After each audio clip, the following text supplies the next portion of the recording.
Every single thing you do is divided up and spread out across the landscape. But we think this is a system that many people have decided is no longer tenable. If you had asked the question of people several years ago, how do you fix congestion in your local area, the natural answer was widen roads. Now we ask this question repeatedly and always get the smallest share of respondents saying that widening roads is going to be the solution. One of the big fundamental changes that's out there is in the 1950s, when the Interstate Highway Act was conceived and the suburbanization project started, we were about half the households were your Ozzie and Harriet, mom, dad, and kids, and now it's less than a third of the households, and it's actually a smaller share than single-person households. Fundamentally, a different market, fundamentally a different cultural approach to transportation, and this.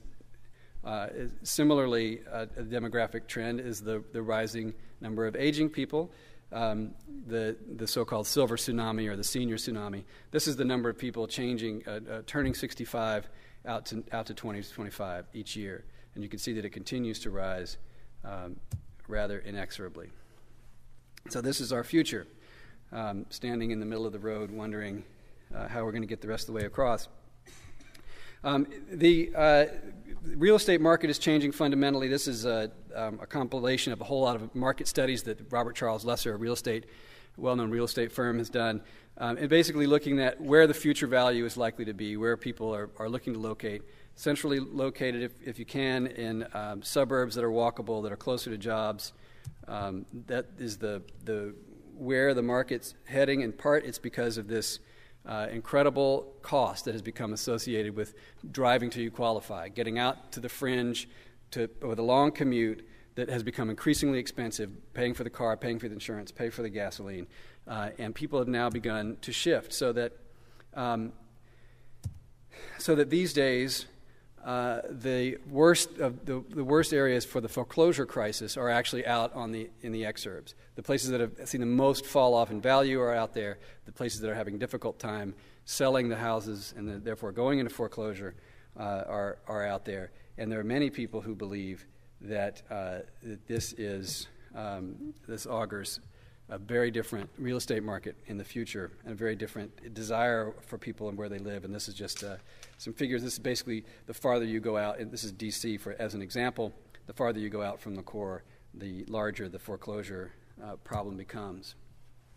And of course, we've seen impacts on health, and one reason that the American Public Health Association is one of our coalition members is that so many of them, members of that organization, have begun to see that designing a place where people can't get the physical activity they need, designing for so much sedentary activity, has been a real problem for us.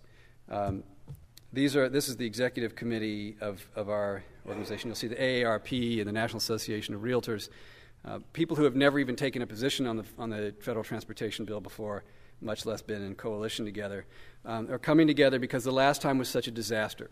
The last time Congress authorized this in 2005 for the transportation program, it became famous for the bridge to nowhere that was an issue in the presidential campaign, and then we've seen bridges actually collapse. So we've built so much interstate out there, so much highway, and much of it coming near the end of its life cycle. What people have not yet understood is that we are woefully behind in the resources necessary to keep this stuff up. So the key platform planks for us would be fix it first idea for highways and transit, make sure the stuff we built doesn't fall apart, a level playing field for transit, for bicycle and pedestrian, an emphasis on complete streets, empowering local communities to solve a lot of these traffic issues and a lot of their transportation issues, because that has not worked, leaving it in the hands of state DOTs to do it. Establishing some national transportation objectives in the bill, these would be some of them. We just want to leave you with just a few ideas that there's a lot of this stuff out there, and because people are moving back in, we need to redevelop a lot of places where we are. We're going to have an opportunity to do some things of this nature, reclaim some of these corridors, make them multimodal, make them more livable, make them comfortable for walking, biking.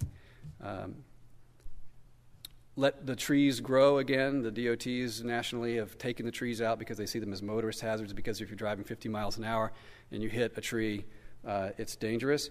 we say, well, why don't you slow down and let people actually have some trees? So this is just some ideas about where we may be headed.